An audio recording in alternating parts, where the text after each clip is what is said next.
Eu me lembro muito bem quando minha mãe começou a orar de uma maneira especial por mim, né? Eu sou baiano, fui criado aqui em Brasília desde os 3 anos de idade.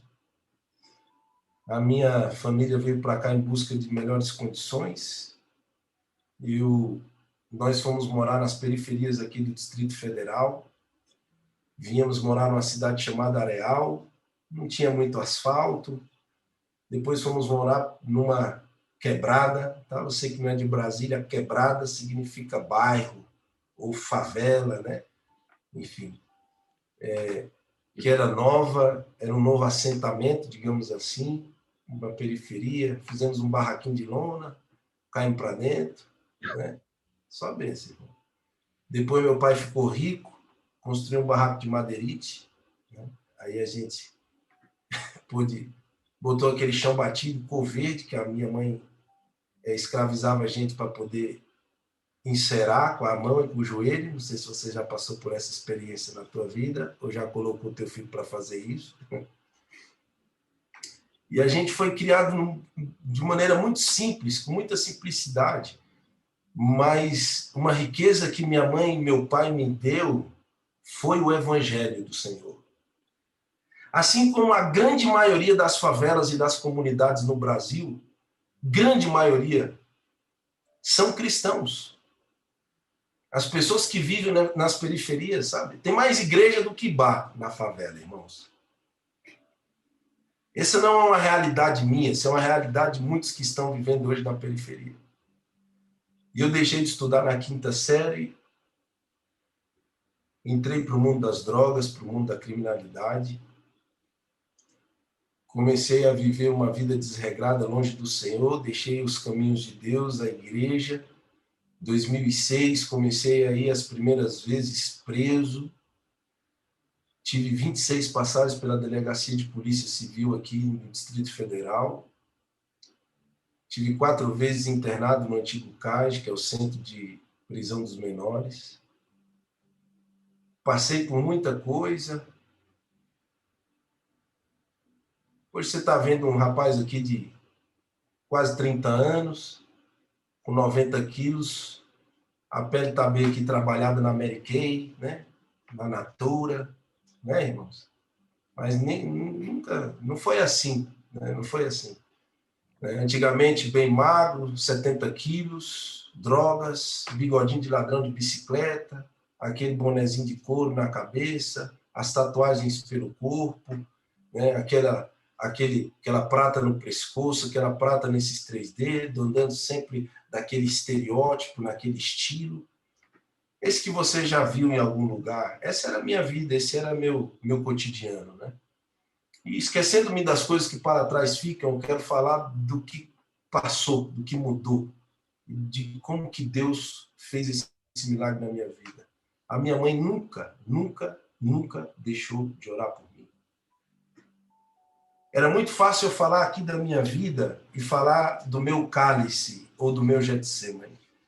Mas Deus tocou meu coração para falar do Getsemane da minha mãe.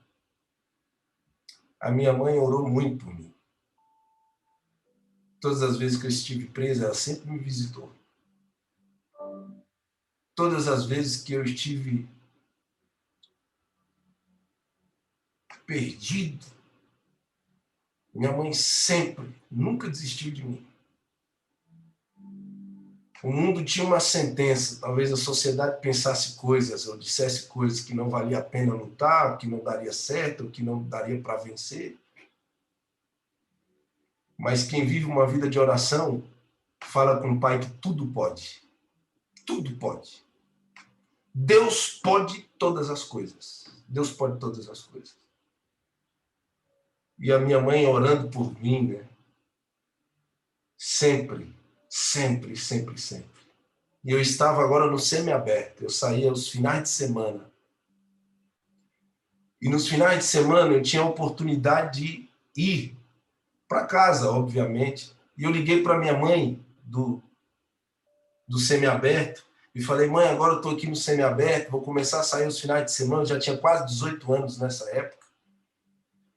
E aí minha mãe, eu falei assim, mãe, ela, que hora você chega aqui no areal? Eu falei assim, eu chego sábado às 9 horas, mais ou menos. Falou assim, filhos, 9 horas eu já estou na igreja. Minha mãe é adventista do sétimo dia, 9 horas eu já estou na igreja. Então você passa aqui na igreja, pega a chave e vai para casa. E aí eu falei, negativo, a senhora deixa a chave na vizinha, não vou passar em igreja não. Aí ela falou, não, vou deixar a chave na vizinha, o quê? O pessoal vai mexer na nossa casa. Eu falei, mãe, quem é que vai roubar a gente? A gente que rouba os outros aqui, né? Infelizmente. Não tem essa história, né? Minha mãe falou assim, não, pode passar aqui, pegar a chave aqui na igreja, aqui, e aí você vai para casa.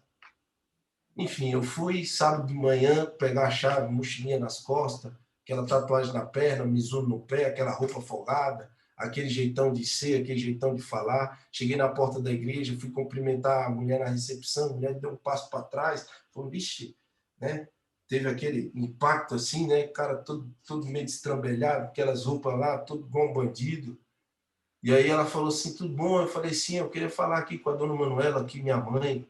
Aí ela falou assim, beleza, chamou minha mãe saiu, me deu um abraço. Eu falei, mãe, que benção, me dá a chave aí, por favor. Ela me deu a chave, quando eu segurei na chave, minha mãe disse assim, meu filho, já está aqui, né? Por que você não entra para assistir o culto?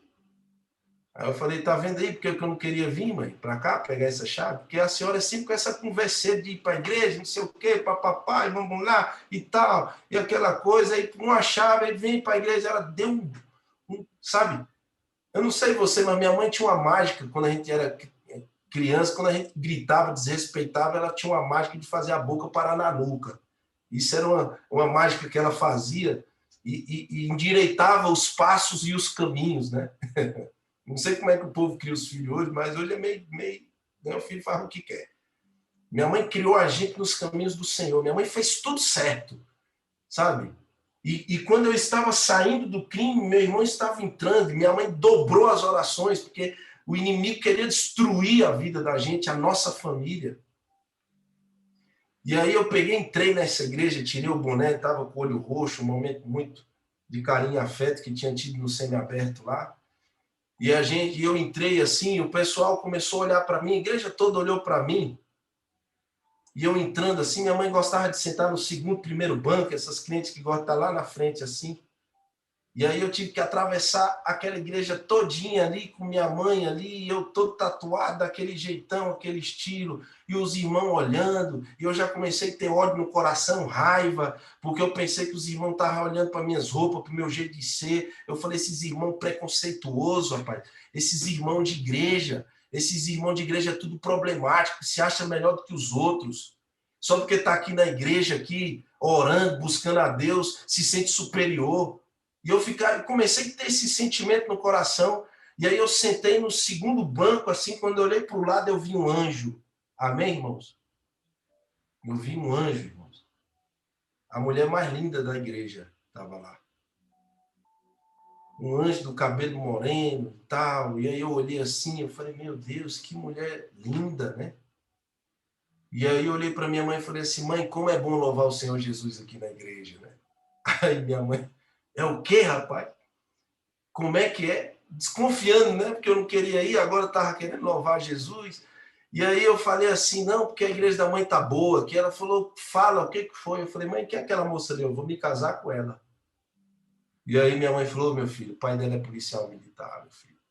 Sai de problema, isso aí vai dar um problema. Deixa Deus te livrar dessas coisas. E aí a moça foi beber água, e eu tive uma sede muito grande também, irmãos, e fui atrás dessa irmã, e comecei a conversar e toda aquela coisa, e a irmã me olhando com nojo, porque aquela roupa, aquele jeito de falar, aquela coisa toda, não sei o quê, e tal. A irmã falou, é verdade, você está preso? Eu fiquei ofendido, e foi uma conversa, um problema, eu fiquei, sabe, enfim. Voltei para o semiaberto segunda-feira, eu falei assim, eu vou fazer umas artezinhas aqui, um cisnezinho. Comecei a fazer umas dobraduras de papel, umas coisas, umas artes. Eu acho que eu sou o único pastor aqui do Brasil que sei fazer um monte de arte, de papel, de filme, de tudo que você imaginar. Fiz 3 anos e meio de curso, né? E aí, amigos, eu voltei, levei, trouxe um cisnezinho de papel, dobradura, coloquei na mão da irmã. A irmã, nossa, você comprou aonde? Eu fiquei ofendido. Eu falei, irmã, eu que fiz para você. Ela falou, você que fez para mim? Foi. Eu fiz para você, deu um sorriso, eu roubei um beijo dessa irmã e tem 12 anos que nós estamos casados. Amém? Amém. Amém. Mas eu lembro que a oração da minha mãe é, Senhor, livra meu filho da morte.